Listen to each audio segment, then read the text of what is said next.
ఇప్పుడు దేశం మొత్తం హాట్ టాపిక్గా మారింది ఐబొమ్మ రవి గురించి. కొంతమంది అతనికి శిక్ష పడాలని, కొంతమంది ఎన్కౌంటర్ చేయాలని, కొంతమంది మా దేవుడిని వదిలేయండి అని. ఇప్పుడు నిజాలు మాట్లాడుకుందామా? సినిమా స్టార్టింగ్లో మద్యపానం, ధూమపానం ఆరోగ్యానికి హానికరం అంటారు. సినిమా అయ్యేలోపు ఎన్ని సీన్లు స్మోక్ చేసేవి ఉంటాయి, ఎన్నిసార్లు మందు బాటిళ్ళు ఉంటాయి. ఒక టికెట్ 500 నుండి 1000 రూపాయలు ఉంటుంది. సామాన్యుడు ఫ్యామిలీతో మూవీకి వెళ్ళాలంటే ఎన్ని గంటలు అతని కష్టం టికెట్లకు పెట్టాలి? పోనీ పిల్లలు ఏడుస్తున్నారు కదా అని తీసుకువెళ్ళినా కనీసం వాటర్ బాటిల్ కూడా తీసుకుని వెళ్ళనివ్వరు లోపలికి. పిల్లలు ఏడుస్తున్నారని 20 రూపాయలు పాపకాని 200 పెట్టి కొనాలి. ఏసీ కార్లు, ఏసీ రూములు, సెక్యూరిటీ మధ్యలో తిరిగే వాళ్ళకి ఎండ కష్టం ఏం తెలుస్తుంది? ఓకే, చాలామంది కష్టం ఒక సినిమా. తక్కువ బడ్జెట్లో వచ్చే సినిమాలు హిట్ కావడం లేదా?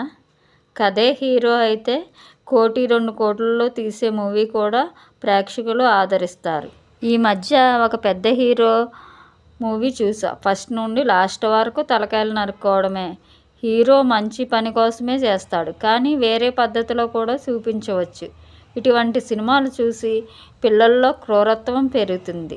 కాలుకి కాలు, చెయ్యికి చెయ్యి అన్నట్టు దొంగతనాలు ఎలా చేయాలి, ఎలా తప్పించుకోవాలి, సీన్ టు సీన్ విపులంగా చూపిస్తారు.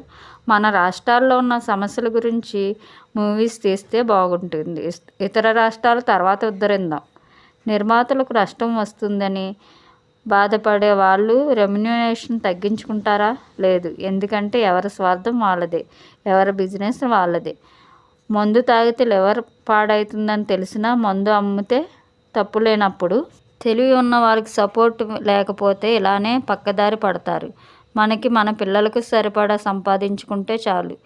7 తరాలు కూర్చుని తిన్నా సరిపోనంత పక్క వాళ్ళని లాక్కుని జీవించే అవసరం లేదు. ఇప్పటికీ కొన్ని వందల కుటుంబాలు ఒక్క పూట భోజనం కూడా లేక వాళ్ళు ఉన్నారు. ఎవరినైనా బాధ పెట్టి ఉంటే క్షమించండి.